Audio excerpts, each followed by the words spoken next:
తెలంగాణ రాష్ట్ర సాధన కోసం కేసీఆర్ చేసిన దీక్ష, మహాత్మా గాంధీ చేసిన సత్యాగ్రహ దీక్ష అంత గొప్పదని మాజీ ఎమ్మెల్యే రసమయ్య బాలకిషన్ అన్నారు.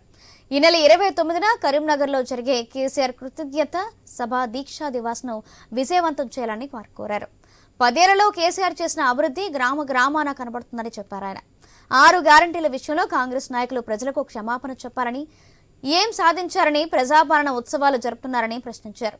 దీక్షా దివాస్లో గ్రామ గ్రామాన కాంగ్రెస్ ప్రభుత్వాన్ని ఎండగడతామని మాజీ ఎమ్మెల్యే రసమయ్యి హెచ్చరించారు. సాధించినటువంటి సందర్భంలో రాష్ట్ర సాధకుడైనటువంటి కేసీఆర్ గారికి కృతజ్ఞతలు చెప్పాల్సినటువంటి సందర్భం ఉన్నది.